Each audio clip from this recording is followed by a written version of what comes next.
Ask the Podcast Coach for July 29th, 2023. Let's get ready to podcast. There it is. It's that music that means it's Saturday morning. It's time for Ask the Podcast Coach, where you get your podcast questions answered live. I'm Dave Jackson from the schoolofpodcasting.com, and joining me right over there, the one and only. Are you like, hey, is that Jim Collison? It is. It's Jim Collison from theaverageguy.tv. Jim, how's it going, buddy? Greetings, Dave. Happy Saturday morning to you. Not the AI version of Jim Collison. No. He's a little bit different. Robo Jim. The real Jim, yeah. Or the Jim bot, one of those. All those things I've thought about, to be honest. But it's always good to be here. And I know this will date this show, but July's toast. Like, July is over. 5 weeks of 5 Saturdays in July this year, though. So it's been a long one. We started on the 1st. Yeah. And so if you were thinking in January about starting a podcast, the year is more than half over now. And, it's time to... but still plenty of time, right? Plenty of time, yeah. Plenty of time to get it done. That is something we should point out. I saw somebody today in Reddit. I'm launching on August 15th, which is great. It's great to have a goal. Should do that. But they're kind of freaking out. And I was like, the world has waited 18 years for your podcast. If you want to go April 22nd or August 22nd, we can wait another 7, 8, 14 days, whatever it is. But you know what Jim can't wait for? Yeah, a little bit of this, a little bit of Java. That Java stuff. Yeah, there you go. And, of course, that piping hot Java is brought to you by our good friend Mark over at podcastbranding.co. That's really odd. Let's hit the music anyway. I think I have a new slide set that I didn't know. But Mark is great. Podcastbranding.co. It is the place where you want to go because they're going to see you before they hear you. And you want to look good. You want to grab their attention. So whether you need artwork or a website or a PDF or whatever you're doing, we might mention a mailing list today. And maybe you need a lead magnet. Maybe you go, what's branding? Well, Mark can help with all that stuff. He's been an award-winning graphic artist for many, many moons, and he's a podcaster. So he gets all of that fun-filled stuff.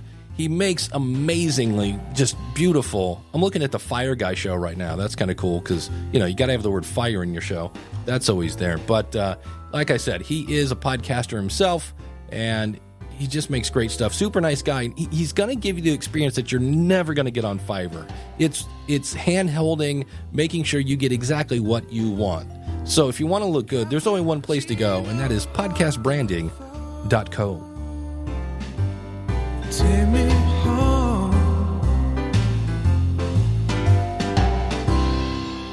Of course, big thanks to our friend Dan Lefebvre over there, based on a true story at basedonatruestorypodcast.com. And if you want to know if you got a movie, just go over to his site, basedonatruestorypodcast.com, and search through maybe your favorite movie. If it was based on a true story, he might have something about it. If he doesn't, ask him to make one on it. He's a nice guy, and he's like Mark, he's a nice guy, and he's just a super good podcaster. So check it out today, based on a truestorypodcast.com. And Dan, thanks for your sponsorship. Yeah, that is a really good show. I've been checking it out. Here we go. He just did Schindler's List, which is an older movie. So they're not all new movies that are out there either. That's an older movie that he did. Did a really nice job on that one. So yeah, and we got our first question. Thank you, Joanne. She says, what do you think is the best way to market your podcast? That's a great question. And so the way I think about this is my goal is to find people that listen to podcasts. And if you have a topic, I'd like to find podcast listeners that like blank, whatever your topic is. And so when you do things like social media, not bad, but there are people on social media that don't listen to podcasts. Shame on them. Whatever, they have blasphemy. You could do direct mail with maybe a QR code on a postcard, but again, not everybody that goes out to get the mail. What's the podcast? Do I need an iPod for that? Right, that's not going to work. So I think right now there are two ways.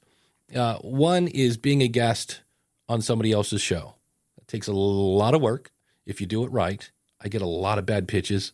And then the other one is to advertise on other shows. That's my general thought, at least in July of 2023. Jim, anything I'm missing there? Yeah. Oh, I would sit down. I'm a strengths-based guy. So I would sit down and say, what do I do well from a marketing standpoint? What do I do well? And then where do I think the easiest and best ways, the channels, whether it's like, hey, I need to go create a newsletter, or I should be doing, I should be promoting this on Facebook because I have a big Facebook group, or maybe you have a lot of folks that follow you on LinkedIn. I think Joanne said it's interior design. Okay, so now we have an industry in this. So where do the industry people meet? Are you going to their conferences? Do you get a chance, a lot of folks, to get a chance to speak at their conferences, right? Because that's a visibility in that space. So I would list those down, and then I would start saying, okay, what can I do today? What do I need to do to set myself up for some of these other things? And then how, based on who I am, would I get the most mileage out of all of this? Like, if you're a great speaker and you love speaking, well, spend the majority of time trying to get in at conferences, or trying to, or maybe start a local meetup, or maybe do some national meetup type things. If that's not your jam, if you're more of a one-on-one person or whatever, create an opportunity like you do, Dave, or folks, maybe you become a coach or something in that space. You get known for being helpful or whatever, right? So I think there's some individual element of this, like what works best for me, what are the best avenues for me, what am I best at, and then how do I take advantage of those when I add on the marketing channels that exist. Yeah. And then everything comes back to why am I doing this and who is it for? And so that's the other reason too, because what's the best way to market my show depends on what your why is. So, if you're just trying to get customers, then maybe you bring on a potential customer. And I've seen people do this where they're like, hey, this is where we talk about interior design. And today we're talking with, Barbie, and she's thinking about decorating her house. It's all pink and she's kind of tired of pink. And today we're going to examine that. And so you answer Barbie's questions, and then that shows off your expertise. And you're like, oh, we could do this. And, we can get all this stuff from Ken out of here, and et cetera, et cetera. So it really depends on your why. If you're trying to keep your brand in front of people, then maybe you do short little tips 3 times a week. If you're trying to show yourself as an expert, maybe you do once a week and do a deep dive into, the pros and cons of, painting your car pink or whatever it is. But for me, from what I've seen, everything is a trickle. That's kind of the sad news. But the things that seem to move the bigger trickle is guesting on other shows and, advertising on other podcasts, or not so much advertising. Find another interior design show and see if you maybe want to collaborate on a topic, and then you can both play the episode on that. I know I've done that before. Or promo swaps if you want to, find somebody and go, hey, or shout outs. Some people are like, I know Scott Johnson from What Was That Like? Will like, hey, you like this show. I'm trying to do a Scott Johnson imitation. That would be, he's got a very unique voice, but he'll be like, if you like this show, I found another one, and it's not so much like my show, but it's very similar in that it really keeps you guessing, and it's a great story. And he pimps it up, and you're like, oh, that sounds like something I might like. So don't look at other shows that are similar to yours as competition. It's actually, it's not radio. You're not all on at 7:30, and those might be, promotion partners. So, and also, since you're in interior design, see if there is I'm so not an interior design. Man, I forget, my first wife was really into selling something, some sort of knickknack thing, home interiors, I think was, but that's too generic. But anyway, if there's a company that you like their stuff, maybe interview them, and now you're kind of partnering with them like, hey, the new episode is out. If you want to share it on your social that has, 15 times more people than I do on my social, there are all sorts of different ways, but it is something you have to do. I just realized I'm in August and September, I am hitting the road hard, and I've got to get some business cards printed because the ones I have are old, and most of them are just going to have my website, probably my logo from Mark, a tagline, and on the back a QR code. Because it's funny, you'll hand it to people, and they're like, oh, QR code. They take your phone, they're like, here, you can keep this. So you end up needing about 5 cards, but it's you got to do it. And I know when COVID came along and I quit going to conferences, that definitely, I saw things it was weird. First, it took a little dip, and then once everybody was home, it went right back up. But I could see where, it was slowing things down a bit. But thanks for the question. What's if you have your podcast? If you're not me, can you put a link in or put the name? No, it doesn't. Only you. Yeah, put the name of your show in the chat room. I'll be happy to give you a shout. We'll track it down and get a link. And the other one, also, if you have a question, if you're watching live, we're at askthepodcastcoach.com/live, and we're here every Saturday at 10:30 in the morning a.m. Eastern, and so you can ask your questions here, or if you go to askthepodcastcoach.com/question, you can just jump right into the video. So, Jimmy, can I say one more thing on that? Oh, absolutely. I think sometimes we think there's a silver bullet. There's if I just would do this, or an easy button. And so far, those really don't exist. There are some podcasters who've gotten lucky, and maybe that luck was just where opportunity met hard work. But they've gotten lucky and they've made it big somewhere, or they've found their spot and they've got it done, whatever. But I think promotion is just a lot of hard work. And so digging in, I oftentimes we get this question, and Joanne, appreciate the question, but they're looking for that one thing. What am I missing? Whatever. And maybe there was some things in there we said you haven't tried. She said, she had said in there, thanks guys, we are doing some of these things. I appreciate the new ideas. So that kind of works. But we all know it's just a lot of hard work. And it always pays off after you think it's not working. Right. You give up, and then it starts paying off. So you've got to just keep, with advertising, you just got to keep at it. You can't do I'm going to do a Twitter campaign. I don't know why you would, but if I'm going to do this Twitter campaign and you do it for a week and you get nothing, which kind of makes sense now. But if let's just say you did, then you would give it 3, 4, 5, maybe even think of your campaigns in quarters as opposed to weeks, because it just takes a long time for all that stuff, especially in the podcasts. My listeners are weeks behind in some cases, maybe months. And so don't expect, on the podcast side of things, don't expect the real quick hits. It's going to take some time. And make sure you have a way to measure it. That's, I think, the other thing where people miss is they say, okay, I'm doing this. Now, how do I know this is actually being effective? Whether it's a pretty link that takes them back to an affiliate link, or something that's capturing it, right? Yeah, this is where I love switchy.io. I'll put a link to that in the show notes here at askthepodcastcoach.com/447. But what I love about, I just started getting into, and I'm like, where have I been? The whole UTM source, all those little things you put in there, so that when you go to your website stats, you can see what I love about this. So I'll say, okay, the source was, show notes. The campaign was episode 889, this and this and that. So you can actually see in your stats, oh, hey, this Twitter thing is working. I'm using Fathom stats now because it's just nothing wrong with Google Analytics, but I just don't need that much.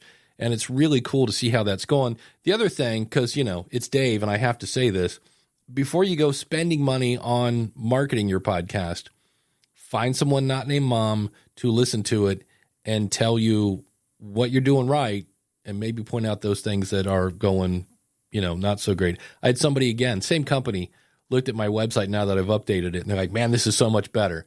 But, and I was like, ooh, didn't think about that. So anytime you can get a new set of eyes, because we are way, way, way too close to our own stuff. It's just the way it is. So that's always kind of fun. But The other thing I wanted to point out is get a newsletter. Definitely, and sometimes you don't know what to put in the newsletter. Just put your show notes. I have a thing on my website said, would you like this these show notes sent to you every week? Because a lot of times they're on the treadmill or whatever. And Liberty says maybe you should be on the podcast rodeo show. Yeah, maybe she should. I'll give you a little hint of what's working and what's not. But with a newsletter, I'll give you an example. Right now I'm having a garage sale. The Rodecaster that I'm using right now is up for sale. The Rodecaster 1 that's sitting in my living room is up for sale. Presonus microphone, a couple Focusrite things, they're all up for sale. And I put it on Facebook. I put it in the School of Podcasting Facebook group. Mentioned it, I think, on Twitter. A couple other things. And was really expecting it to just fly off the shelves. And 6 days later, didn't have a nibble. And I was like, oh, okay. I really thought, maybe I'm charging too much. I don't think so. But I went to my newsletter. I got about, 1,500 people on that. I said, hey, Dave is having a garage sale. Here's what it is. Here's what I'm asking. And like 3 minutes later, I'll take that one. PayPal or Venmo. So the nice thing about a newsletter is, we all kind of go, oh, I get so much email. So when somebody says, I want your stuff via email as well, that is a super fan. That is somebody who really likes your stuff and they want your insights. So consequently, and they're also, when they're reading your email, they're one click away from doing whatever the heck you want them to do. So I've heard so many, I wish I would have made a super cut of this, but I've interviewed so many people from Joe Salsihigh, from Stacking Benjamins, Pat Flynn, from Smart Passive Income, that have said, if I could do anything over again when I started, I would start a newsletter. So think about that. And yes, thank you so much. Somebody's letting me know there's a typo in my banner. Also, see, you're too close to your own stuff. I attempted to go in and edit it as I have some power. Yeah. You made me a teammate here, but I wouldn't let me edit it. So it's kind of interesting on StreamYard. Also, I threw the link to the interior design show in the private chat. You have the ability to, Joanne's listening on LinkedIn, and you have the ability to throw that chat out not only on YouTube, but on LinkedIn and the other channels we're on. So cool. If you want to take a second to grab that.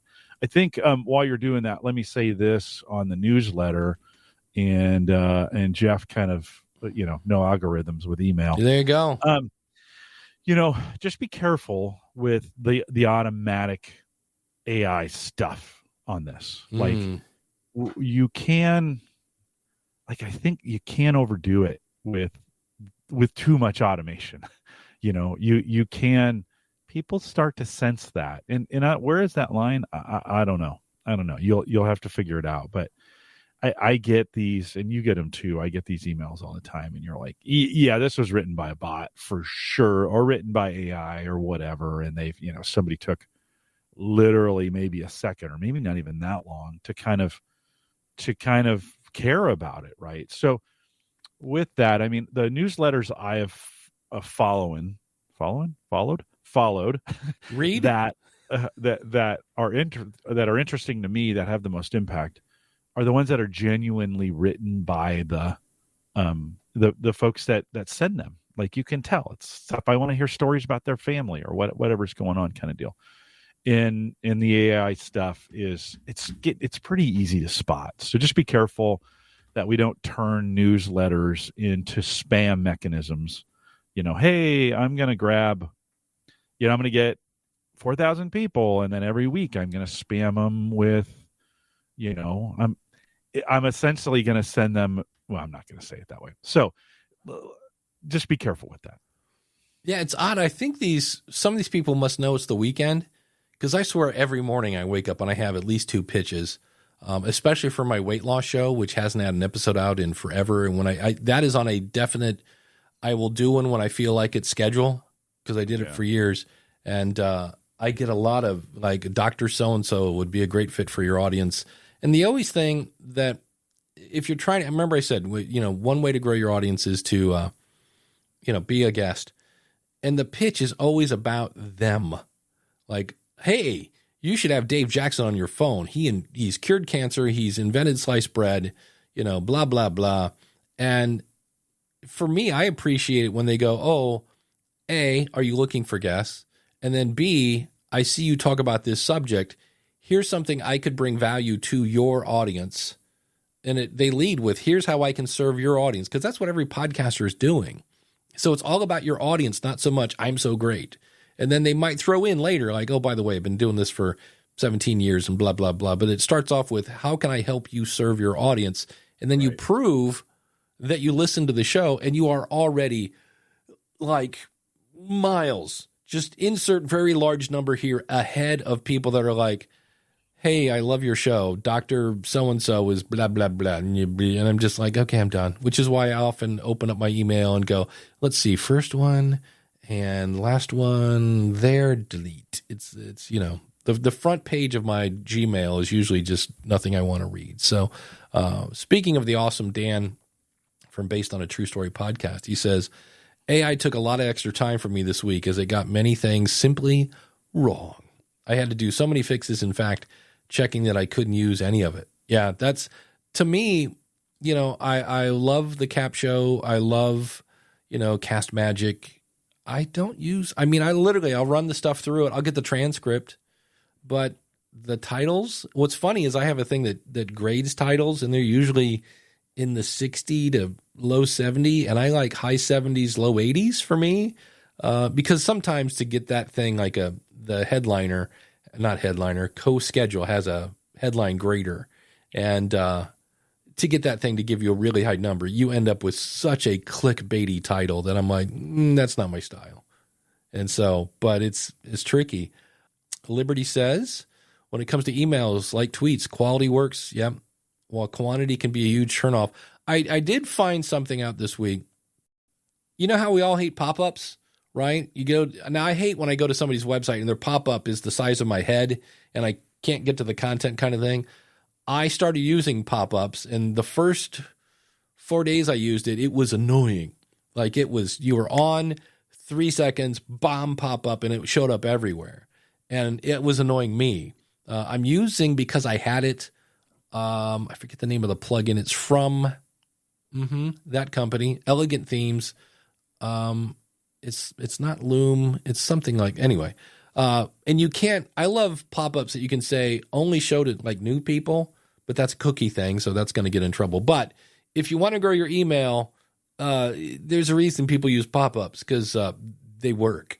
And then the other thing I started doing was I now have, I believe it's set up. If you go to dailypodcasttips.com, that is a daily podcast tip. So I've just started, I went through a lot of old episodes and just made a little like 2-paragraph, that kind of thing. And at the bottom, there's a call to action. So it's marketing that I do it once and then it does it for me. So as Jim has said, it's a lot of work, and it's not enough to write the book. It's not enough to make the podcast. You got to get people to read it and listen to it. And that's really the hard part. It really is. That's why when you start a second or third or 10th show, that's insane, because you've got to have a team to promote it. And, that's where the time suck just goes right out the window. So have fun with that. Yay, marketing. It's a necessary it's probably the number one question in podcasting, right? How do you get more people to do this? Well, right? And how do you get better at it? So I have for years said, the reason, it is what it is. I'm a teacher. My background's in teaching. I've been helping people for decades. I'm not really, I know marketing. I've actually taught marketing, but it's just not my zone of genius. Does that phrase make you throw up a little bit in your mouth? It's so zone of genius. Oh, genius. Okay. Anyway. So what did I do? What do you do when you've identified your Achilles heel? I went out and bought a Dan Kennedy course, because everybody's like, Dan Kennedy is the master of all marketing and blah, blah, blah. But then I also bought a course on SEO on Udemy, because it was like, 2 peanuts and a, handshake for this thing. And I was like, meh. So there's that whole perception thing. But Udemy did something, and I was like, ooh, that's cool. So I buy the course, and it's like, hey, congratulations on buying this great course. You should click this button.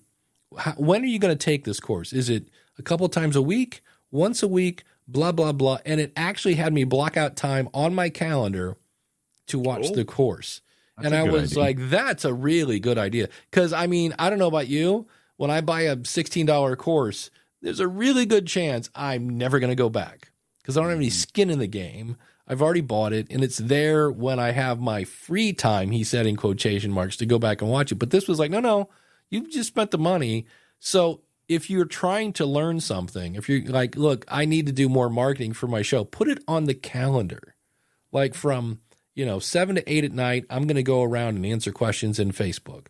I'm going to promote it on, whatever it is now, X or Threads or Blueface or Chat, whatever, et cetera, et cetera. Set some time on your calendar to do that. I thought that was really cool. I had not been back to Udemy because I get a check from them every now and it's like, oh, you sold a course. Here's $1.13 because they put it on sale. It's actually, it's their brand is a lot better in terms of just it looks a little more professional over there. So that's something else when it comes to marketing. If you're like, I suck at this, either, again, you're going to pay in either time or money. So you got the time, take some time and learn how to market better. And if you're like, I don't have the time, but I do have the money, then pay somebody to do it for you. And if you have neither, go have fun with your kids because they probably need you. Yeah, for sure. All right. So a fair use question from Rob. He says, I have a fair use question. If I want to start a podcast that will review songs, can I play part of the songs as part of my reviews? And the answer to that is no. But I'm not making any money. I'm only using 10 seconds. I'll talk about it so it will be fair use. Now, here's the thing. Remember, fair use is the defense you use when you go to court. Now, I've only been to court a few times, typically to get rid of a wife I don't want anymore. And in both cases, it was not cheap.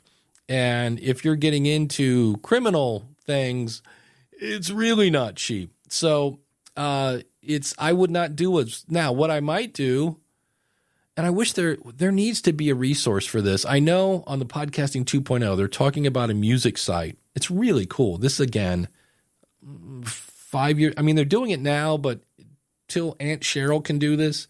But they have it now. This is the whole streaming crypto thing. But you can set up. So let's use the Beatles because, well, I'm old. And so you've got Ringo, John, Paul, and George. You can set them up as the Beatles. And then if you're doing the thing where I'm going to play the new song from the Beatles, and here it comes. And via value for value in the crypto thing, instead of paying the podcaster while the song is playing, any streaming crypto, any boost goes to the band. And that's getting the attention of some big podcasters and big musicians going, wait a minute, I don't have to cut my manager in for 10%, well, unless he's in that split. Right. So I wish there was a place for indie music that where people, back in the day, there was a PodSafe Music Network. And people just here, play my music. If you can, mention my website. And it was awesome. There was a lot of, I have a playlist in Spotify of stuff from the PodSafe Music Network.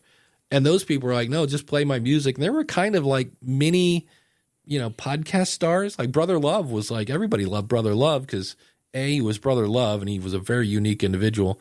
And his music was good. So unfortunately, the only place I know of that you can do that is on Live 365. And yes, that's still around. That's not really a podcast to be a curmudgeon. It's streaming radio. And B, they pay the royalties and stuff for that. The thing that shoots it in the foot is the download, because then you need a mechanical rights. And I really wish the record industry would just take 2 seconds to come up with something. Give me a contract I can sign. I'll pay, $200 a year to be able to play, AC/DC on my show. And I'll probably have to fill out a form and things like that. But it's a bummer. They have a license you can buy. It's just super expensive. Yeah. Right. Yeah, I mean, you can do that. Yeah, I reached out to, there's a guy named Matthew Sweet. He's a Christian artist, and he has a song called Everybody's Got Something to Say. And I was like, oh, that would be the ultimate podcast jingle. And they wanted $300 an episode. Yeah. And I was like, a year? And they're like, no. And I was like, I'm only going to play half the chorus. And they're like, no. And I was like, okay, never mind. So Yeah, and let's remember too, more and more of the platforms are getting smarter about finding this music. Oh, yeah. Right. I mean, like YouTube was the pioneer on this, and if you drop it to YouTube, they will find it, right? And they will and they'll just in most cases, they'll in some cases, I should say. Let me let me get my phrase. I'm not a lawyer, and I didn't even stay at a Holiday Inn Express last night. So, but in some cases, they'll just demonetize that, and any ad money will go to the copyright claim person on that. Sometimes you'll get a takedown because now there's really good in YouTube. There's really good copyright. Hey, this is your content. It's being played here, and in YouTube in the studio, you can go in and tell them to take it down, or you can do whatever you're going to do with them. So YouTube definitely has their act together. I think more and more platforms are going to go this direction, Dave, because they've seen, I mean, if they're doing advertising, they want to make it as easy as possible for those ads still to play. Right. The question is, where does the money go? Right? Always follow the money. So in that case, if they have an easy way like YouTube does to route the royalties to the right place where they're supposed to go, you can do that. I think, we all grew up. Well, I shouldn't say we all grew up, but I grew up in the 80s with Casey Kasem, playing at the America's Top 40. Yeah. Right. And well, that worked because those radio stations have those big giant licenses, right? The TV stations have these big giant licenses. The one big drawback to independent podcasting is we're not covered under those umbrellas. So don't do it. Don't try it. It's just not, it's really today, especially, it's just not worth it. You could probably get away with it for a while. The crazy thing, Dave, you might do this forever and never shows up on anybody's radar. I'm sure there are people out there like, oh yeah, I've been doing it for the last 10 years and nobody said anything. Michael Butler is a guy that he does the Rock and Roll Geek Show and is somewhat credited. There's a band called Airborne. They sound like AC/DC. They're from Australia. It's a really good band. And Michael found them, started playing them on his show. They now tour America because of their popularity that started with a podcaster. And he will play the whole album. Now, he will talk over it. And that's where some people are like, well, what if I talk over it? No. And why he hasn't got busted? Probably because that band's able to tour America now. And they, that's the thing that drives me nuts when, bands like the Eagles and Jimi Hendrix will come at you vehemently if you play their music. And meanwhile, if you look at those bands' popularity on Rick Beato has a really great YouTube channel. And he said these bands are losing their influence because their music isn't, what are you going to do? Go buy their CD? I've never heard of these people. I'm, 19. Jimmy who? And whereas if it was on YouTube, somebody might find that. I mean, Phil Collins had a rebirth of his one song because I think if I remember, there was a gorilla that was playing the drums and the video went viral and it was a Phil Collins song. And so it's, again, I wish these people would kind of get their heads out of their butt, but they're not. And it's complicated. The music industry is complicated. Like the only thing more complicated than music is publishing, right? Because publishing is a 400-year industry, that 400-year-old industry that's got all these legal ramifications based on jurisdictions. So it's different in the U.S. than it is in Europe, and in all the countries have rules. Publishing is just terrible. Somebody brought up a good point about the writer strike and now the actor strike, and basically everybody in entertainment at one point has gone on strike except for musicians. Yeah. And I was like, that's a good point, which is also one of the worst. They're getting paid 0.00. Yeah. I think 3 cents a download or a stream. It's nothing. So I was like, that's yeah. So it's tricky. Yeah. I wish I really just somebody over there at the very top. Just don't do it. Yeah. Don't do it. That's it. And I have to ask a question. You ready? We're going to peel back the curtain, a little behind the curtains of the Ask the Pod. Did you know I was doing something behind the scenes? When I was talking? Yes. No. Oh, it was perfect. Because Randy's bringing up a great question, and behind the scenes, I'm like, oh, wait, I have a link for that. And I'm trying to find it. And I was like, wait, hold on. I would hope you could do things while I'm talking so that you would be ready to go. That's what I do. You always see me looking off, and I'm trying to prep for the next thing. But because Randy has this great question, and I just discovered this, and I was like, "Holy cow! I've had this and I didn't even know it." What's a best practice for archiving your podcast file storage and name in? Should we? Do we need to? Yeah. Okay. I think so. And now, he's been waiting for this. It's time for Jim to get his nerd on.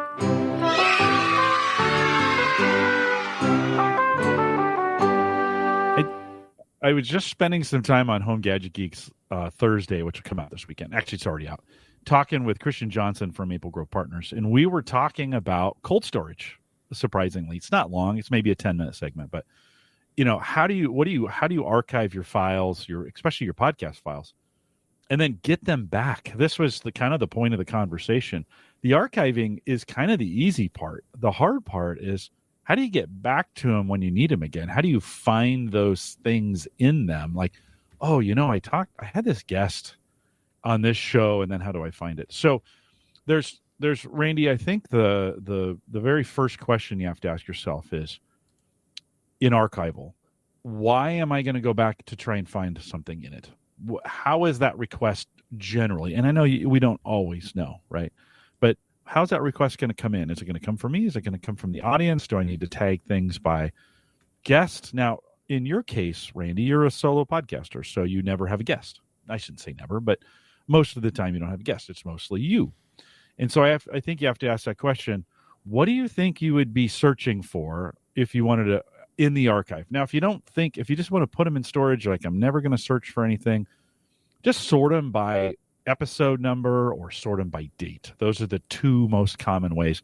I do episode number. That just makes more sense to me. So I have buckets by hundreds. So 100s, 200s, 300s, they go in folders.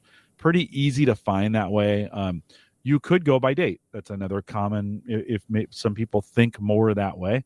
And so you could do date folders, 2010, 2011, 2012, and then you could go January, February, March that way. But if you think you're going to go back into them, I mean, listen, I archive my podcasts on Backblaze, and I use B2, which is cold storage. Super cheap to put it there.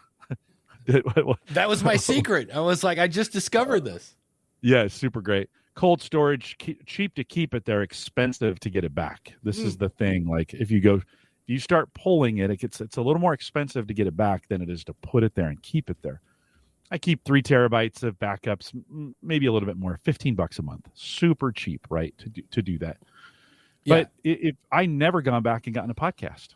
I mean, it was like I've saved 500 just on Home Gadget Geeks, 579 episodes, and not once have I ever gone back to get one. So it's like I asked Christian, like, should I even keep these? I mean, but that being said, Randy, I think either by episode number or date.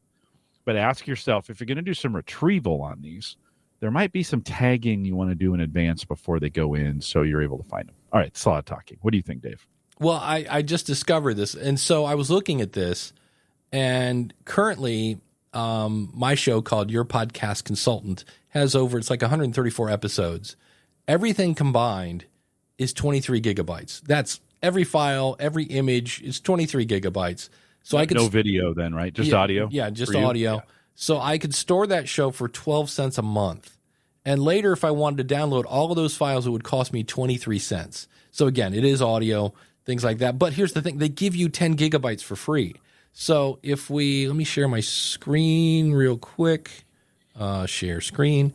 I was amazed because what I'm doing this for is that so here I can have podcasting events recordings. These are things, again, when am I ever going to go back and listen to the, Portable Media Expo from 2006? I don't know, but I don't want to throw it away because it's history, man. Pod faded shows. I have a bucket of those. It's 7.5 gigs. And then here's the one I have all these videos, and videos take up much more space of all the videos for the School of Podcasting.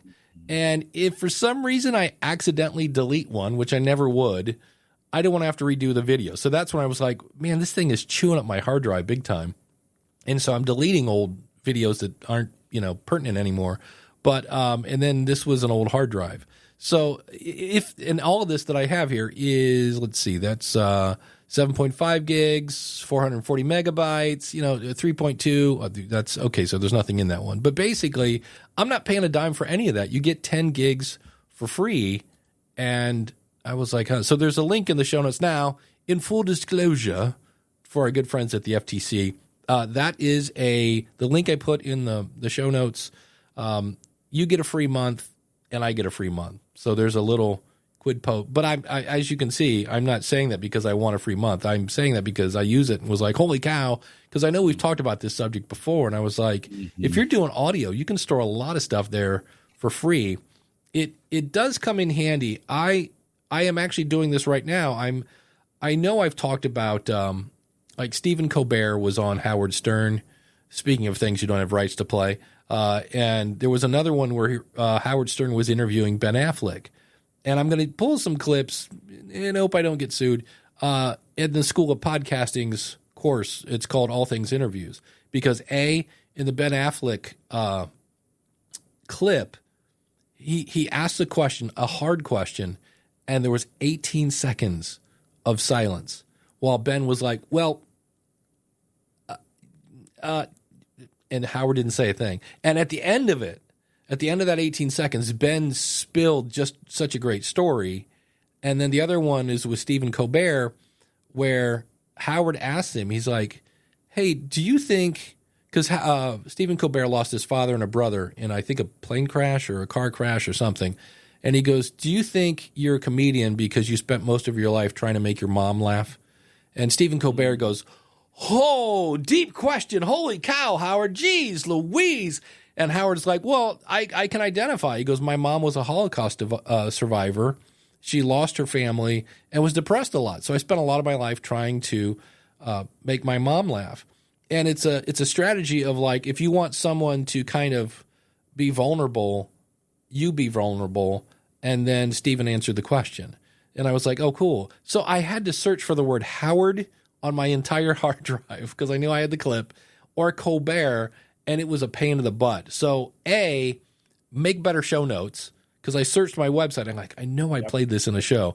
So make better show notes, but it is kind of a bummer because WordPress search, not the best. And that's where I kind of go, I'm surprised there isn't some sort of like Podbase. It's a database for your podcast where you put in all that you could then, I know there's Notion and Evernote, which I should be using when I think about it. But I spent probably 45 minutes finding those two clips last night, and the whole time going, you should have. So that's kind of not so much in a backup thing, but just archiving your stuff. And that's one of the, and in 18 years, that's probably twice I've had to go back and get a clip from something else. I know. So you don't do it very often. Maybe some people do it more. This is one of those reasons to maybe have transcripts on your website, or maybe subscribe to us. It just depends on like what. It's a really good point. Yeah. I mean, that's one of those areas where you in theory, this is what AI is really good at. And so if we're not there today, we're getting closer, but this is where an individual learning model for yourself, where you would in a sense just play your audio into it, and then it would transcribe it for you in the background, do all the things that one of those language models do. And then because AI is good at finding that stuff, that's how we should really, the WordPress search is bad because it's a 20-year-old technology that hasn't been updated, right? Yeah. So that's one use I use for, I still have an Otter account for transcriptions because I bought a year. And if there's a clip that I want to play in the show, I will grab the podcast, throw it through Otter, because one was from a No Agenda show. And that show was like 90 minutes long. And I'm like, I know I heard him say that. And I transcribed it, did a Control F to find, typed in the word I was looking for. There it was. It's at the 54-minute mark. I'm like, I just saved myself an hour looking for this thing, or maybe a half hour if I listened to it at 2x. But instead, I uploaded it, went back and was productive, and then went back, took 10 seconds to find it, pulled down the clip, edited it out, and got it. So that's a lot of times for me, the transcript is something I use for editing, because I I forget what I was doing where I had it transcribed, and I was driving somewhere with my family. So I wasn't driving, I was a passenger. And I was able to read the transcript and just highlight the parts I would delete.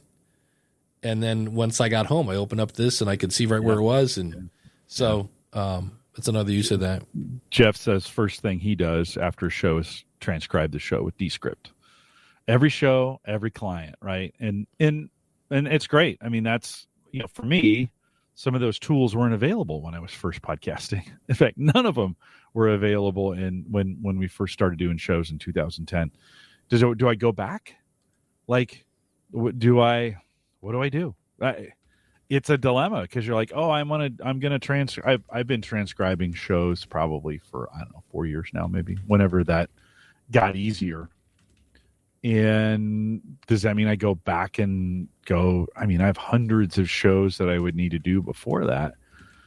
And then, I mean, there's a lot of questions on search and how do we get this stuff back and what do we do? Because you can spend, it's kind of like that same question we have of all the picture albums that we have in our house. And it's like, do I spend all the time taking those apart and feeding those into a scanner, into a scanner, or do I send it to, there's plenty of services now that will do that for you and do I get those? And then I have them in digital form. Then what do I do with them? How do I find them then? Now, at least I know, I went pictures from when the kids were small. I go to a cabinet, I pull this out. Once they're digital and I didn't take them, right? They were scanned in.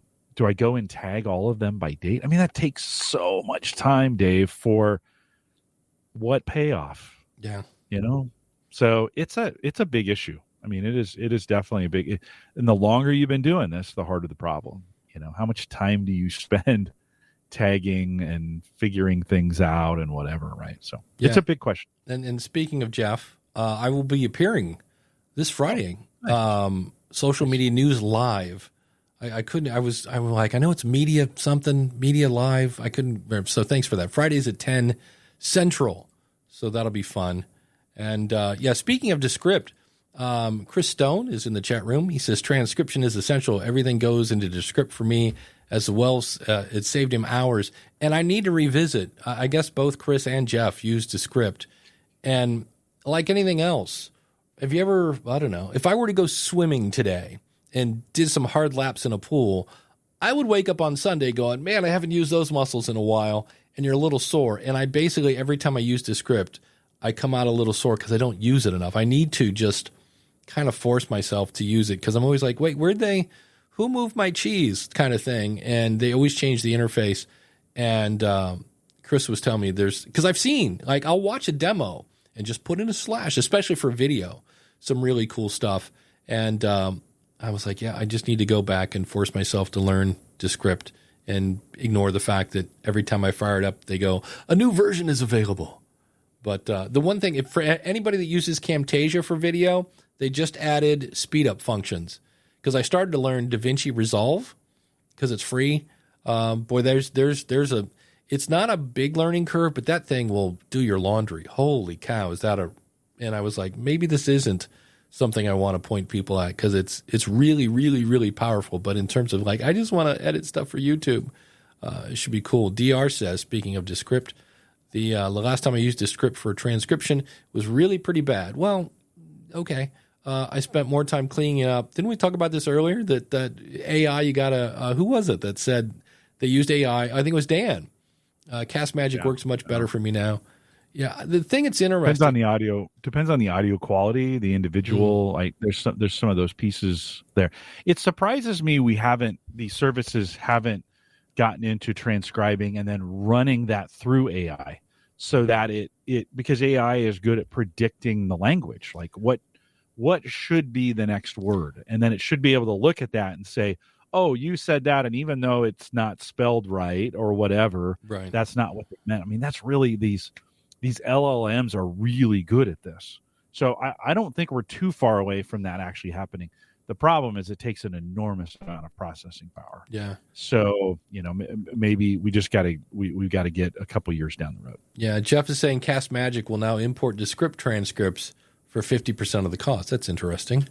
And in terms of DaVinci Resolve, Todd the Gator, DaVinci Resolve is life. So, but yeah, no transcription services. Perfect, Chris says. Still takes a human and the Gitmo factor. Good enough to move on. Yeah, exactly. And that's one of the things I liked about Capsho when they first came on board. They weren't selling it as like, just click a button and everything is done for you. They're like, we're going to get you about 80 to 90% of the way there. And they have a different, I got a quick demo this week from Deidre because I was like, I'm kind of lost on this. What's going on? And what they do is you upload your file, they do the transcript, and then they have a bunch of buttons. So like, I need a summary. Okay, here, let's do that. And then I'd like some of the key points. Okay, and it just puts it in the page, and then you save it as a template, where a lot of these are, okay, upload your file. Here are 47 things you can do with this. And you're like, yeah, I just need that one and part of that one. So Capsho's kind of going at it from a different angle of like, okay, what do you want? And instead of giving you all the stuff that you don't want, which probably makes more sense on their end, that they maybe less processing on the back end. But it was interesting. It's pretty cool. And that's another one that I just need to take the time to learn it. Back to DaVinci Resolve, it was my first video editor, proving once again that you kind of stick with the first. I still use Sony SoundForge to do my scalpel editing. Why? Because it was the first one I had. I've learned Sense Sony Vegas. Yep. And I love this program. Still learning new things all the time, but getting the basics of it. It's not impossible. Yeah, I figured it out. I was just all I want to do. How do I import my file? How do I cut out the boring parts? How do I add a fade transition? And how do I export? And it took me, 20 minutes to figure that out. But along the way, I was like, holy cow, this thing does a lot of stuff. So it was, and I just thought, I know we all love free software. I'm like, maybe this is going to be the thing that, it'll become the Audacity of video, which it kind of is. There's some really popular YouTubers that are starting to use it. And I was like, now you got my attention. Emily Prokop, who? I remember her. So glad to see you. I saw your comment. Let's take a tangent, shall we? I'm just talking to Emily, so just sit tight. Talk amongst yourselves. I saw your comment in the Hate to Wait forum, and kind of bummed to hear. Sorry about your dad and all the other things that have been going on in your life, and hope things turn around for a much rosier time. Meanwhile, back at the show, one thing I like about Otter is they offer keywords which are handy for coming up with titles and hashtags. Yes, I love the fact they kind of do, what do they call it? It's gems or summaries on the right-hand side. Yep. Yeah. The other thing I always find is I always feel bad when it's like Dave talked 65% of the time and Jim talked, 30%. And then, Max talked 10. I was like, wow, I'm a mic hog. You get percentages in there. You do get percentages out of it. Yeah. You use Otter, right? I use the time stamped in the gems. I use the time stamped. It's really intended for meetings. They didn't. I don't know if they built this with podcasting in mind, to be honest. But the intent was to record a meeting, and then it will tell you the meeting topic, so you can go back and quickly see what was said in that. I don't know if I've ever been to a meeting where I've gone back to a transcript, type deal. I don't know. Maybe it's just lack of discipline or whatever, but it works really, really well. And then I have that plugin from shoot, I should know this plugin. That one, yes. That plugin, I'll get it here in just a second. Hanny makes it, and it puts the link. If I put a time in my show notes, it will link that time to the spot in the audio. Yeah. So you can just click on that. It'll take you right to the audio. I think it's Simple Podcast Press. I think it is. That's it. I think it is. Links in the show notes later. And he does a nice job. Oh, Jim. And he's a super nice guy. We've got to start over. We have to start over. Jim, I'm going to remove you. Oh, no, that won't work either. This is episode 447, and if we could get me and Jim out of the way, behind us is a 4-4, and above Jim, see, that's the top of a 7, but in the bottom right-hand corner it says 446. The whole show is ruined. It's a lie. The show is a lie. You can, in YouTube, you can just put the circle around it, the fuzzy, where it pixelates it out, so nobody can actually see it. Like, what? Why are they hiding the number? Well, it was I've done this several times on my podcast, and I even forgot to turn it on, so it was just the black background as opposed to, I usually use our green, the green image. It's easy to see on YouTube and some of those kinds of things. I just looked up. Here we go. We'll go back. We'll just do this. We'll just be in the hot seat for the rest of the show. The rest of the show. Yeah. Do you fix it? I don't know. I mean, for some people, this may be a big deal. You could use Premiere to go in and cut that out and replace it, right, and make it look pretty. It's not like it's moving around, so you could probably go back in and do that. Would you? Are you? No. Are you gonna fix it? Because like we're 55 minutes in, and I just noticed it. Now the people watching might go, "Oh, that's been bugging me the whole time," but they didn't know, which goes back again. Nobody cares what episode number it is. So yeah, well, and you could change it on the fly here. You could go to whatever you're using, update this, pop it in, put the overlay, change the overlays. Yeah. StreamYard allows you to do that. And for the rest of the show, it's say 447. That actually, from an editing standpoint, that might be the easiest way, because then you can go back into the video, cut that part out, replace it in the rest of the video moving forward. It's a little bit of work. Yeah. But you're not going to do it, right? If Rich says if I was using Ecamm, which is still on sale, by the way, that sale ends tomorrow. I'll put a link in the show notes later, but that you could do this on the fly. So and that's baked into, the only thing that's not baked in right now is in the upper right hand corner. I have a QR code. That is my, in theory, logo. So if I wanted to, I could swap that out for this or that. So that's just a QR code that takes you to my Buy Me a Coffee page. But so you make mistakes, you live, you learn. But you know who still loves you? That's right, your awesome supporters. So I want to say thanks to everyone. And pay attention. Do not fast forward. I have a special deal coming up. Even though it's not August, it's an August deal. And so if you'd like to learn how to podcast, I know a guy. I do. Schoolofpodcasting.com, unlimited one-on-one coaching, along with all the courses and the coaching. The community right now is on fire, not in a John Lee Dumas kind of way, just it's a lot of fun over there. We always do lunch with Dave on Fridays, and we have a blast. But that's right, in August, it's a back to school. If you sign up for a yearly membership, you get a free Samson Q2U microphone. Oh. How cool is that? Something I'm trying. I know. How can you not want to do that? And everybody needs a backup mic. There you go. And it's also, when you buy a yearly subscription, it's already discounted. So, and of course, a 30-day money-back guarantee, which I could get burned on in theory, right? I've opened myself up. Somebody could get a free microphone and then say, hey, 29 days, I want my money back. And then I'm going to be like, I want my microphone back, and I'm never going to see it. Well, maybe you don't ship it till the 31st day. That's an idea. The 31st day. Yeah. Anyway, schoolofpodcasting.com/coach is where you want to go. And we run on Podpage and Ask the Podcast Coach. If you want to try Podpage, in full disclosure for our friends at the FTC, that is an affiliate link. Try podpage.com. And if you want to learn Podpage, go over to learnpodpage.com. Some really cool features for SEO coming into Podpage very soon. And if you want some more Jim Collison, and like who doesn't, theaverageguy.tv. And I believe homegadgetgeeks.com also works, right? It does. Yeah, it does indeed. Yeah, that's a pod page. Homegadgetgeeks.com is the pod page. There you go. Yep. And our Spotlight Supporter of the Week is Greg over at the Indie Drop-In Network, where if you have a comedy show or true crime or a scary show, you can go over there and actually he will help you grow your audience. He basically puts it on the network. You get exposure, and then I think he runs the occasional ad in there. So it's a win-win, and you grow your audience over at indiedropin.com. And we're on the road to 40. Unfortunately, I need my sad trombone. Yeah, we lost a patron this week. So if you're in the chat room maybe, or listening later, and you go, you know what?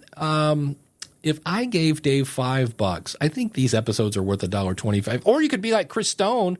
Chris Stone just joined the School of Podcasting. That's how he's supporting the show. So askthepodcastcoach.com/awesome. So thanks to everyone who's doing that. I really do appreciate it. And this is the part of the show. Oh, good. Look at you, Jim, starring all these fun-filled things. And we've answered all those questions. So let's go over. If you have a question again, askthepodcastcoach.com/question will get you there.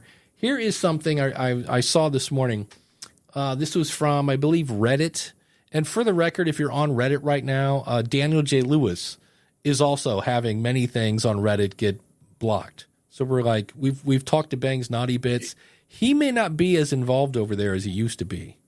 So they're a little whack-a-mole over there on Reddit right now. But this person says, my budget is around $100.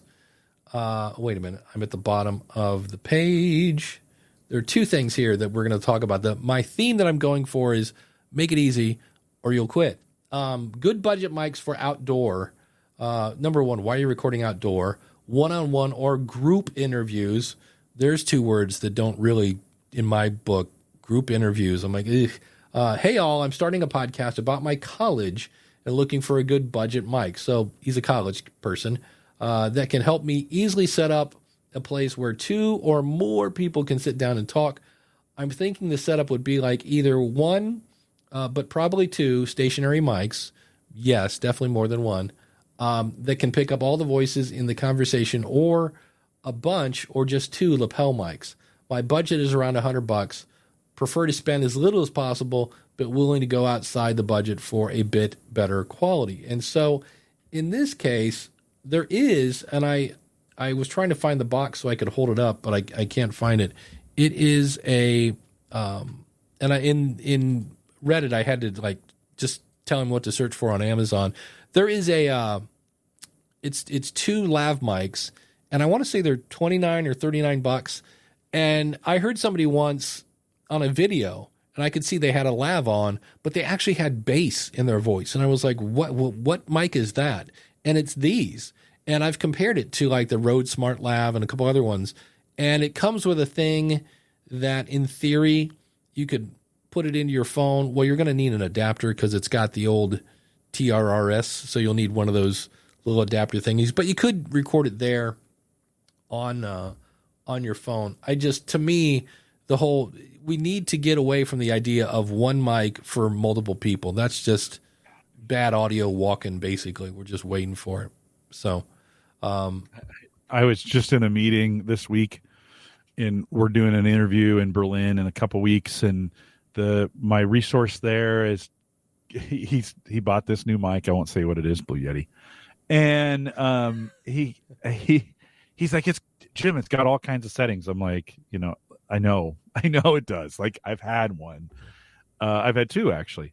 And let's not, no, this will work. It'll be just fine. This will be, because they're going to bring a guest in and sit at a conference table, and it's going to be one mic, two people. And I'm like, no, I don't really, no. And it didn't matter what I said. I was not going to win this. They were going to, we have this nice office and the background's going to look great. And like, it's probably going to wash you out. And one mic, I don't care what it's set up like, it's not optimum, right? I mean, so I like this, even when they're in the same building. I like to put them in separate rooms, get the cameras facing them. I don't like the setup where you're looking across the table at somebody, right? Type deal. Like, now if you're in a big studio and you have multiple camera angles and that's one of them, I guess that's okay. Just not a fan of that. Get in separate rooms, get good microphones.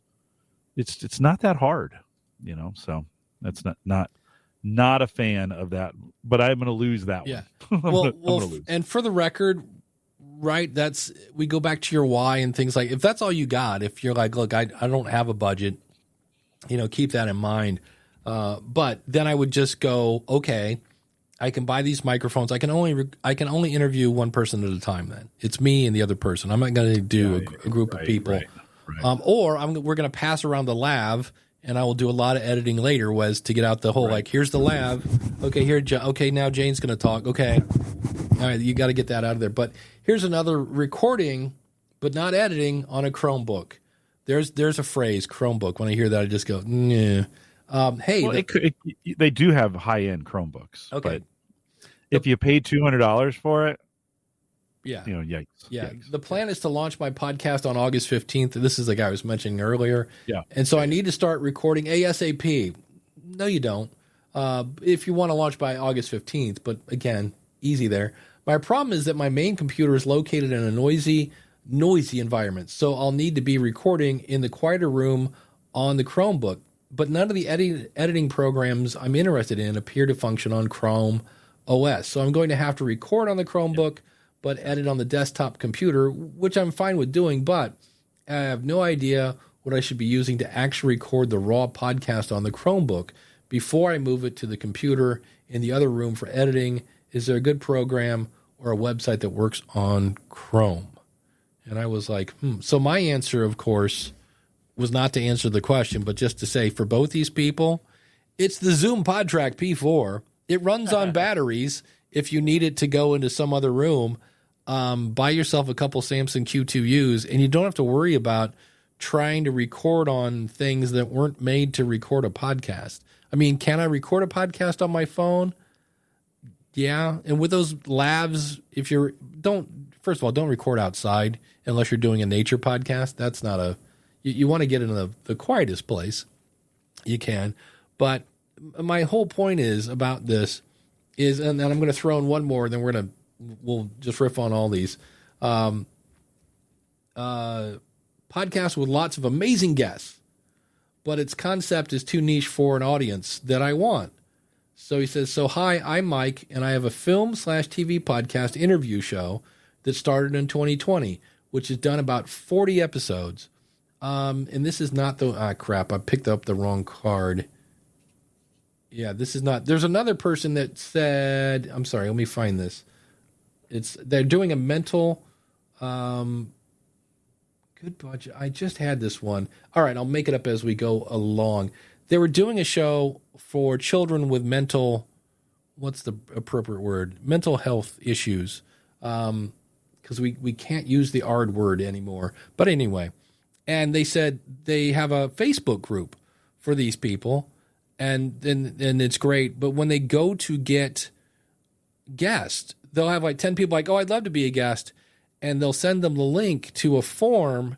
And on the form, they're asking for their name and their phone number for the interview. And I don't know if they're doing the interview over the phone. I wouldn't do that. I tend to avoid the phone unless it's the only option I had.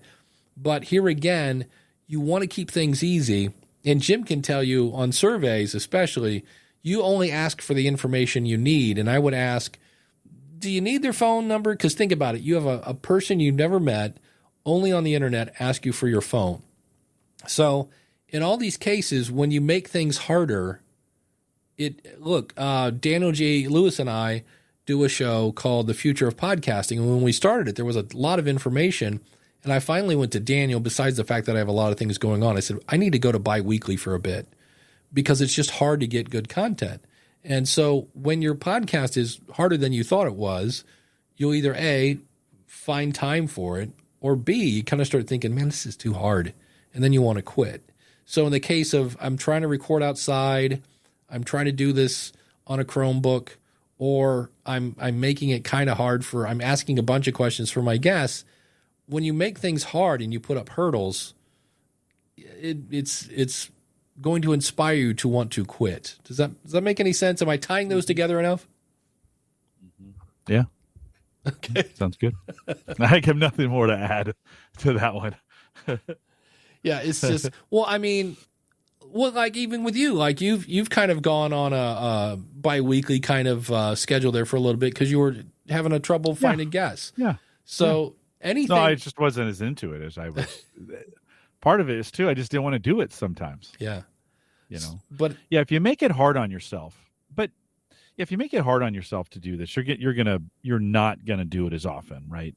At the same time, kind of back to the Chromebook thing. If you got, and I do this to myself. So Jim's talking to himself for a second. Sometimes I cheap out on stuff because I think I don't really need that, and then I bought something that was inferior, and it just doesn't work, and I spend a whole bunch of time trying to figure it out when I should have just.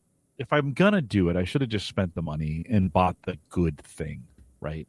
And spent a little more money doing it. I think I am my own worst enemy at times with that. And I'm like, oh, why did I cheap out on this?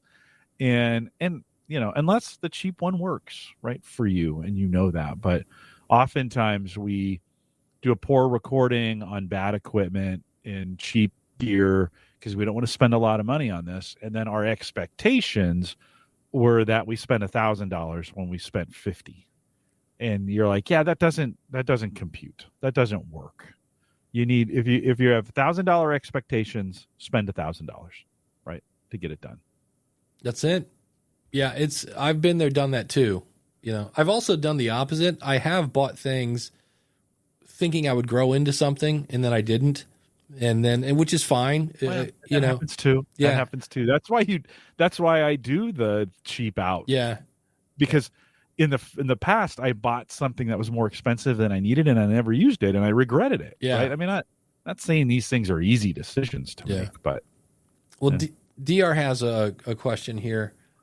She says, here we go. My client, a pediatrician, is interested in doing a roundtable type of episode on Zoom. First question, what is the why of the pediatrician? So if she's moderating and participating in the conversation, how many more people would be good? The one person I've seen do this well is Ray Ortega on the Podcasters Roundtable. Now, the thing is, Ray wasn't in that show very much. If you go back and listen, Ray was a really good moderator at pointing and asking questions and getting the right answers to people. And he would occasionally chime in. And it was weird because Ray was technically the host. And if we went to the Otter summary, it would say, yeah, Ray was about, 8% of that show. And, depending on what the topic was, and that's what Ray was good at, was getting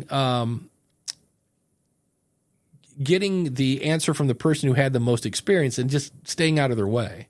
I don't know if I would go more than 4. What do you think, Jim, in terms of panels? If it's an hour and the host is not going to be talking, it's probably 4. If it's a half an hour and the host is not going to be talking, it's probably 3. Yeah. And then if the host is going to be talking, they just become one of those numbers, And if it's really detailed, like if this is very, very technical or there's going to be a lot of details, subtract one of those numbers off of that, because you're gonna spend more time explaining things. So is that a hard and fast number? No, you decide what works best for you. But I think those are some tried and true numbers as we think about panels or roundtables. I like the word panel better, but if we're going to do it that way, that seems to be the Podcasters Roundtable. When you guys would do it, if it gets over 4, there's just too many voices associated with it, right? And you just don't get a lot of time. But 2 is kind of awkward on that one. So that's why I like those numbers. Yeah. And going back to that though, if the goal of her show, and I'm saying the goal of the pediatrician show is to build their network, perfect format. If the goal of the show is to position the pediatrician as an expert, no, not really great, because now you're only, 12% of the show is spotlighting your expertise. So if they go, I want to do a roundtable, okay. But and again, you don't have to do just one. Maybe sometimes you grow your network. Maybe sometimes you do a solo show, things like that. But just everything starts with the why am I doing this and who is it for? So keep that in mind. Jim, you looked like you were going to say something. Oh, Emily makes a good point. Watch out for similar voices. I've edited roundtable episodes with guests who all sound alike, and that can, where the numbers get kind of tricky. I think in roundtable too, again, it depends on what you're doing, but the similarity in thought or in idea can also be if you have 2 guests that are coming from the exact same position and you're trying to represent some diversity in this roundtable at all, and diversity in thought is kind of what I'm thinking about in that case, but it could be any of those. Then, you got to kind of think through: do I have the same person on twice in this? And that may be okay.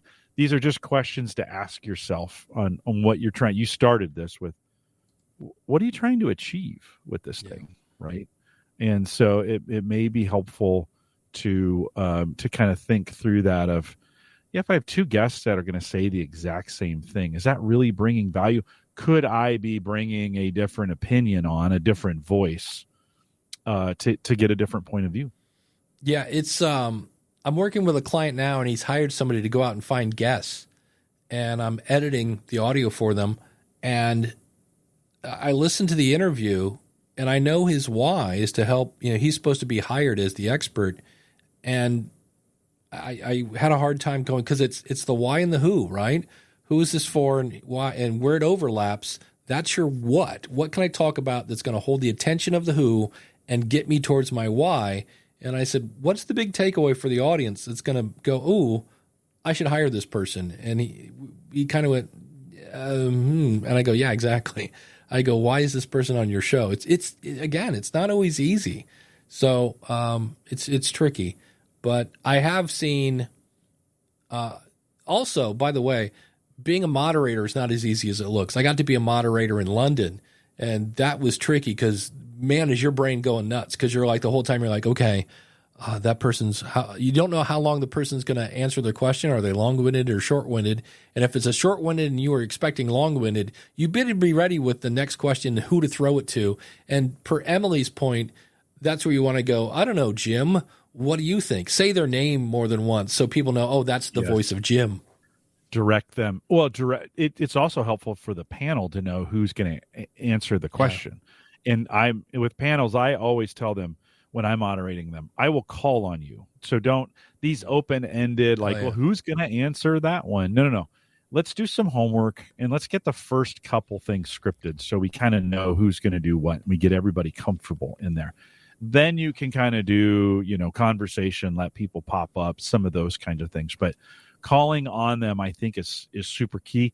The other caveat to this is I think sometimes as moderators, we think, and you said this, we think it's our job to explain everything. So someone says something, you repeat their answer, then in the next question, you over-explain the question before you give it to the other panel member. You're like, ask a question and let them rephrase it. Get out of the way. So what you're saying is they re-explain what you just explained about re-explaining. Exactly. Yeah. You're exactly right. And then in that. So, yeah. Did you say homework? Did you actually say do your homework? No. I just want to talk for 15 minutes and make $1 million. Well, don't do it. Don't do too much. Yeah. Especially with a panel. There's a tendency to want to practice that panel. Then if you've practiced it, chances are now you've added the most boring panel to the our conversation that's going to be boring to this because it's people have already said it. And the nearer, the closer those practiced conversations are to the actual panel, the worse it is. Because people are like, well, when I was talking to so and so a minute ago about this, well, they weren't there. They weren't there when you guys were talking. Don't reference those moments. But it's for us as humans, it's really hard because we were there. We understand the context. It's hard spatially. It's hard for us to separate that conversation we had pre-show with that we had post. But your audience wasn't there. Don't reference it. Just pretend like it never happened. I avoid that by trying to have all those, allowing them to talk about those things in the pre-show. Yes. And Jim, you just brought it up. It's one of my favorites. And now it's time for a power rant. How does it make you feel when I say, Jim and I were talking about this awesome thing before the show, and it was amazing, and we're both laughing, and we can't wait to go make $1 million with it. Anyway, back in the show, I don't do that. Hey, audience, here's what you missed. And we're not going to talk about it because you weren't there. So exactly what Jim said. That when I hear that now, I'm like, how does that bring value? Oh, by the way, you missed something. You should have been here, but you weren't. Yeah, exactly. That's and we didn't invite you. You couldn't have even been there if you wanted to. I mean, it is just one of those kinds of things, and it does come off a little. It's a little off-putting when you're like, yeah, we were talking before the show. Well, of course we were talking before the show. Don't say that. Just bring in the important part of it. And just like you and I were talking about before we started the program today, Dave. Well, let me ask you this. Do you say that in real life? No, just ask the question. Yeah. One other thing about panels, I have trouble with levels in audio getting stepped on. and post. Yeah, the first thing I do when I bring in all the tracks is I look, where are people overlapping, and then I figure out, okay, who are we really trying to listen to here? Who has the best value in what they're saying? I would never want to do the View podcast because that show is nothing but people talking over each other. That would be crazy. Emily says the fear of missing out works well when it comes to extra content you're offering. Yep. Mr. Post Show. Yeah, there you go. So that's different. But yeah, I've there are just times I go, like I was listening the latest podcast rodeo show, the description, I was like, I want to hear this, talking about things that we should be talking about, race and all these other kind of hot topics. I'm like, I am in. Yes, let's go. And he asked the guest, who inspired you growing up? Don't care. And what's like your best piece of advice? Don't care. And I was like, I don't know this person. It's a stranger. He also read their LinkedIn bio. And I'm like, why are you excited that the guest is here? And so that's another one that I just was like, yeah, it sounds harsh to go, yeah, I don't care about your guest until they give me some value. But that comes from the book Content Marketing Inc.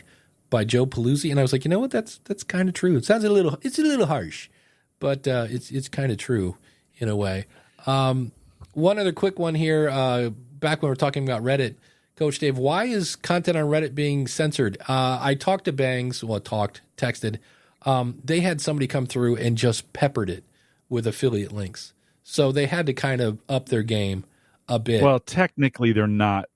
It's a fine line between editing and censoring, right? Yeah. In this case, because they do have guidelines in that group, and they're very specific about what you can and can't do. And if you violate the terms of the group, because, podcasters are the worst at self-promotion. Yeah. They'll do it every chance they get. We say this, go on somebody else's show. Why? For self-promotion, right? Join a group, add value. Maybe it'll drive folks to the show. Well, there's nobody worse at violating those than podcasters, right? They're terrible at this. So they've put some guidelines around the group, and when folks violate those guidelines, they get the ban hammer, or they get edited. Yeah. So I now have a text expander. I just type in #bangs, and it's like, in full disclosure, I'm the head of podcast education at Libsyn and the founder of the school. And I'm like, thanks for the free promotion. And so far, you don't have to be in this group, though, Dave. That's true. Like, it's not the only podcasters group in the world. It's not. There are other groups. If you don't like it, go someplace else. Yeah, that's true. Right. Start your own. Yeah. Let's see. For Life in asks, when is the Podcasters Roundtable coming back? This is a great example of why I don't do seasons. Unfortunately, Ray's dad passed away a while back. And so obviously he needed to take some time off. And then you kind of get used to being off, in the same way that if you do a season, it's not like people get into the car and go, well, I would listen to podcasts on the way to work today, but, Dave's not putting anything out, so I'll just sit in silence. No, they're going to find something else to do. And Ray's daughter's getting older. When I look, I'm like, I picture this little kid. I'm like, oh no, it's probably junior high at this point, if not high school. I don't know. But I reached out and I said, hey, how's my buddy? And he's like, we should get on a phone and just catch up. And I'm like, yes. And I'm like, because all the little roundtable thingies I was doing have also pod faded. So I kind of missed that one. And plus, it's Ray and Daniel are two of my favorite people. So, so go bug Ray. Hey, Ray, come back. And then Mystic Mac 413 asks, how do you connect a guest not using a phone? You're soaking in it right now. StreamYard, we're using our computers, which is the best way. Now, if you're going to use the phone, there's StreamYard. There's Riverside, by the way. I know two people this week. One of them was me when it dropped the call. And I heard Pod News Weekly was using Riverside. And James is like, if you're wondering why Sam isn't here at the end of the show, it's because Riverside. So I know people that love Riverside. I have not had great experience. I like Squadcast. If you're on Libsyn and you don't mind that it's not video, and by video I mean you can't even see the person. Like on Squadcast, I can see Daniel when we record the future of podcasting, but we don't record the video. So there's that. There's all that. But if you are going to use the phone and you are going to use Zoom, do not put it on speaker and throw the phone on your desk. Talk into it like it's, a phone. And this microphone is not bad. And again, don't have them dial into Zoom, have them connect via Wi-Fi, and that will produce a much better thing. The phone is going to sound like the phone if you have them dial in, and that if you can avoid that at all costs, do that. Jim, what do you primarily use for doing stuff? Yeah, we're StreamYard. Yeah. We're 100% StreamYard. Yeah. And we bought a corporate version of it as well, and they use it for just about everything we record now. Even the folks in the at Gallup who don't do this full time just love the ease of coming into StreamYard, getting it set up, and doing the recording. We still struggle with individuals who think a microphone 5,000 feet away is the way, but I don't want anything in the picture. No, it sounds terrible. Like, stop doing this. Like, get a microphone or a headset or something. Trust me, you'll sound a lot better if you do it that way. I did notice we've done some videos lately where we've asked employees to, hey, send in a 30-second video on this or whatever. We've been using a service, VidRecruiter, something like that, and it's really designed for individuals to leave answers to recruiting questions type deal. Really easy to get in and get out. It records these things, puts them in a spot, easy to view. We've been using them to get testimonials.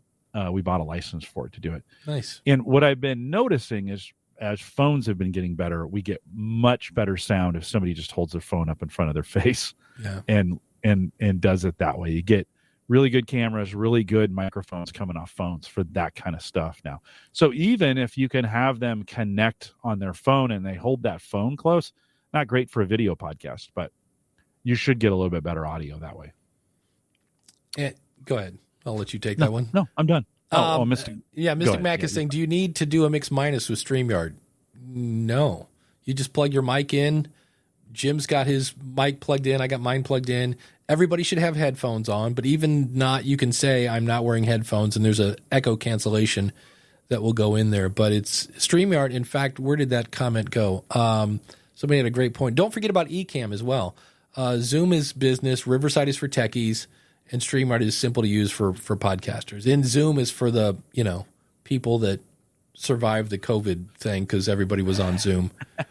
And it's not going to give you the best audio, but Zoom gets a lot of slack for their bad audio. I'm like, it's listenable. If they have a microphone, it's listenable. That's the thing to keep in mind. So, but can we say that we have the best chat room on the internet? Are we allowed to say that? So. I'm allowed to say that the School of Podcasting is number one in podcast education. You know who said that? I do. You? Yeah. Was that from the T-shirt of words shop? It is. How many words? Yeah, I'm always. It's like how many? I was all of my stuff. It's like, wait, don't walk so fast. I'm trying to read your shirt. I'm only on the third paragraph. Yes, exactly. But anytime I go out in public, I always wear a School of Podcasting shirt of something that has my website on it as well.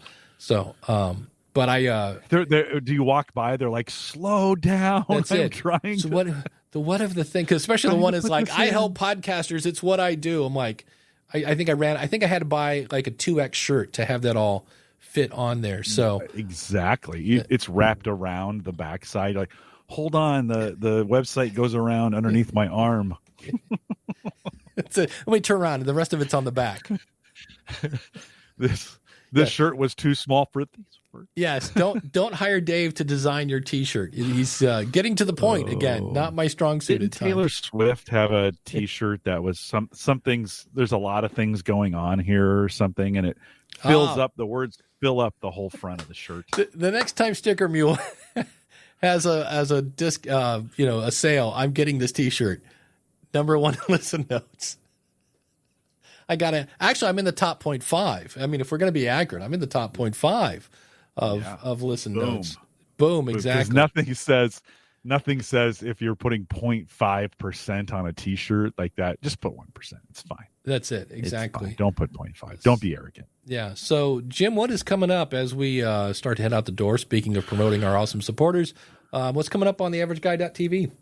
Yeah, Christian Johnson, founder of Maple Grove Partners. We've talked about them before. He was also an early founder of Home Gadget Geeks, which was Home Tech back in the day. Is on one of the smartest kids on the planet and just got his pilot's license, but we don't talk about any of that. We spent some time talking about Maple Grove Partners and storage and backup, and then a little bit, I shouldn't say a little bit, a bunch on AI and these LLMs and his take on it. So it's already posted, ready to go over at homegadgetgeeks.com. And if you're listening to this later, go to askthepodcastcoach.com/447, and I will be digging out all the URLs that we mentioned to Backblaze and all the other things. What was the thing you mentioned? Recruit something? VidRecruit? VidRecruiter. I'll have to look for that. Yeah. But that'll be out in the show notes. And, of course, if you are listening to this later and you're like, oh, I'd love to ask a question, askthepodcastcoach.com/ask.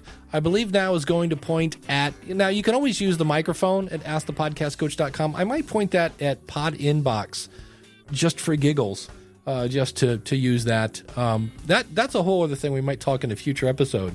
I forget the guy's name. I can see it. Pat from Pod Inbox is adding all sorts of stuff. There's like a chat bot over there now, and you can have a sponsored page for people to leave feedback, all sorts of stuff at Pod Inbox. So we might have to investigate that a bit. But thanks to the chat room. A lot of fun today. Thanks to Mark at podcastbranding.co. Thanks to Dan at basedonatruestorypodcast.com. Thanks to the School of Podcasting, where you can get a free Samsung Q2U during the month of August if you buy a yearly subscription. And thanks to Jim Collison. And I got another, probably subscribe, ring the bell, smash the bell, cut its head off. Comment. Yeah, leave a comment on YouTube if you're listening to this on YouTube. We'll see you next week. All those good things. We'll see you next week.